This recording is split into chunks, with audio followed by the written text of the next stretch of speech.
3:15 a.m., November 27, 2025. The Shatura Thermal Power Station, a 1,500-megawatt steel heart that keeps power flowing to the Kremlin's command grid, is now collapsing into a lake of molten metal. Across Moscow, lights are sputtering. Apartment blocks blink once, twice, then vanish into black as the outside temperature hovers at 0 degrees Fahrenheit. In 33,000 homes, electric heaters die mid-breath. Just hours earlier, Vladimir Putin had mocked peace talks on live television and ordered fresh missile strikes on Kiev. He thought he'd freeze Ukrainian families in the dark. Instead, something very different is happening on his own side of the border. Rewind 28 minutes. 2:47 a.m., 75 miles outside Moscow. 30 Ukrainian AN-196 Liutyi drones are slicing through the frozen night. They've already crossed more than 200 miles from the Ukrainian border, a marathon flight flown at the edge of their range and the edge of physics. For 6 straight hours, they've flown low, between 100 and 300 feet above the ground, low enough to ghost under most long-range radars, just high enough not to shear off their wings on the Russian tree line. Now the endurance run is over. The sprint begins. Distance to target, 5 miles. Time to impact, 94 seconds.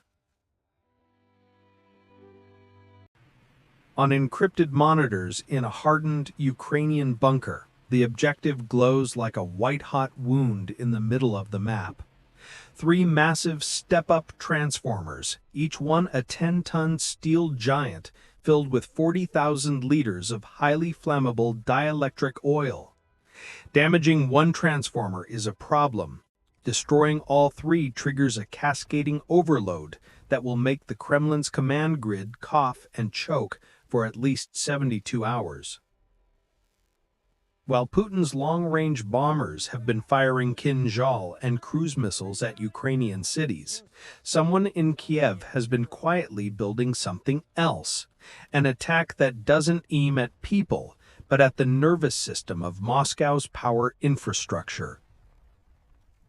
Standing between the drones and their target is the densest air defense belt on the planet.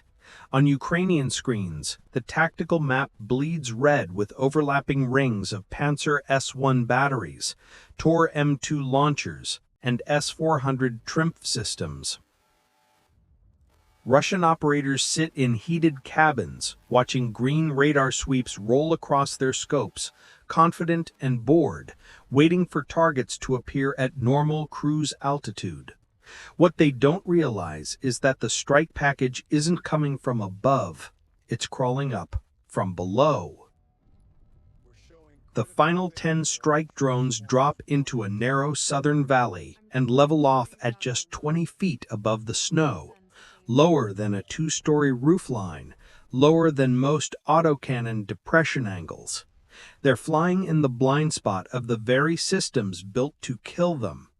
At 3:13 a.m., the first 10 Liutyi drones, the sacrificial wave, receive a single line of code that overrides every survival routine in their firmware. Their engines surge to maximum power. Their noses pitch up 20 degrees.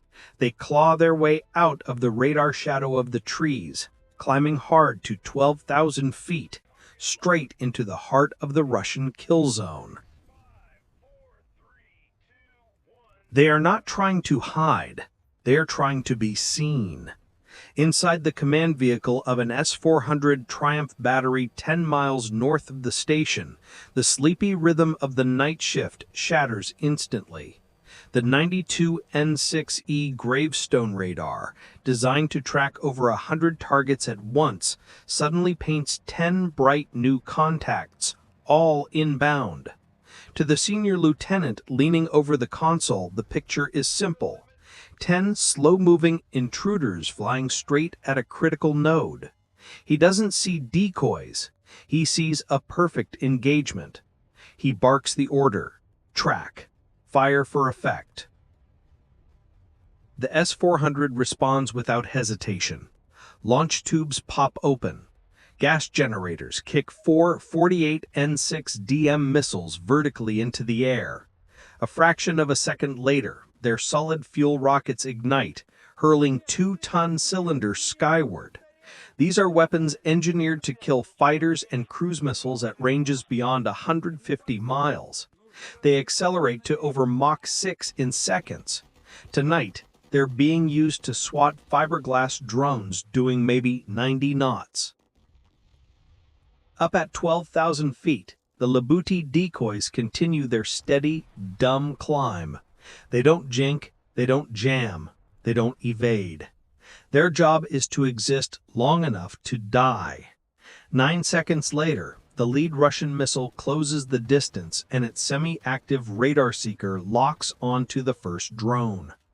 The proximity fuse calculates the perfect intercept point. The 180-kilogram warhead detonates. The blast doesn't simply destroy the drone, it erases it, turning it into a cloud of incandescent fragments. 3 seconds later, the remaining S-400 missiles find their own marks. The sky above Shatura flashes white, then orange, as 10 fireballs tumbled toward the frozen ground. Inside the S-400 cabin, the crew cheers. The lieutenant calls Moscow command. Target group eliminated. Airspace clear. He's ecstatic. He's just notched a 100% kill rate in under a minute. What doesn't appear on his screen is the balance sheet. He's just fired roughly $14 million worth of premier interceptors to destroy perhaps $200,000 worth of slow, unarmored drones. He didn't win the battle. He just emptied his best magazine for free. While the last pieces of burning fiberglass are still falling through the snow, the radar operator's smile drains away. New contacts. His voice cracks. Multiple. Low altitude. Fast. The celebration lasted all of 40 seconds. Wave 2 has arrived. 3:14 a.m.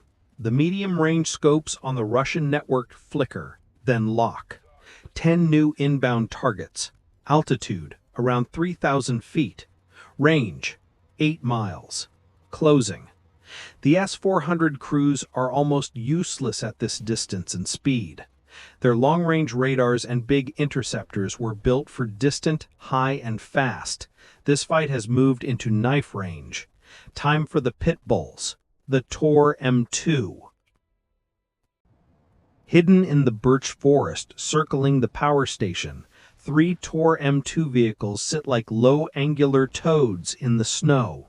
These are short-range, high-agility air defense systems designed to think and act in milliseconds. Their search radars spin up, then lock onto all 10 incoming drones almost instantly. The fire control computers, tuned to hunt Mach 2 fighters and low-flying cruise missiles, see these relatively slow, high-contrast drones and essentially shrug. Intercept solutions resolve in under a second. Cold launch. The Tor missiles are punched vertically out of their cells by gas pistons, popping 10 meters into the air like toast from an oversized toaster. Then their rocket motors ignite and snap them sideways, whipping them toward their assigned targets. 7 of the Ukrainian drones die before their onboard computers even register a lock. The 9 M31 missiles detonate just ahead of them, spraying fragmentation forward. Propellers, control surfaces, and wings are shredded. It's less an explosion and more a mid-air disassembly. Carbon fiber panels flutter down into the snow. But 3 drones slip through, maybe a momentary terrain mask, maybe a tiny dead zone in the radar's coverage. Whatever the cause, they cross the Tor's minimum engagement envelope. They are too close, too low, and moving faster than the system can safely track. That's where the Pantsir comes in. The Pantsir is a hybrid, part missile rack, part twin-barrel autocannon turret, all packed onto an 8x8 truck. In one forward position, an operator stares at his screens as 3 surviving drones roar toward him at around 100 knots. He doesn't waste his remaining missiles on such close-in targets. He flips the selector to guns. The twin 30mm 2A38M autocannons spool up. He squeezes the trigger. The cannons roar, spitting up to 5,000 rounds per minute. A solid wall of high-explosive incendiary tracers reaches out into the dark. The first drone flies straight into the stream. It doesn't just crash, it vaporizes. Rounds designed to rip armored helicopters apart blast the small airframe into a cloud of burning composite. The second and third drones yank into desperate left banks, but the Pantsir optical tracker stays locked like a vice. The stream of fire walks across the sky and finds them, slicing both in half mid-turn. Silence rolls back over the Shatura Valley. Cardboard wings and blackened debris drift down through the snow. The air smells of hot metal, ozone, and burnt propellant. The Russian commander wipes sweat from his brow and checks his status displays. S-400 missiles, gone. Tor-M2s, reloading. All current contacts, destroyed. He keys his mic and reports to the Kremlin grid. Attack repelled. We are reloading. Estimated 3 minutes. He believes he's a hero. He believes the danger has passed. He has no idea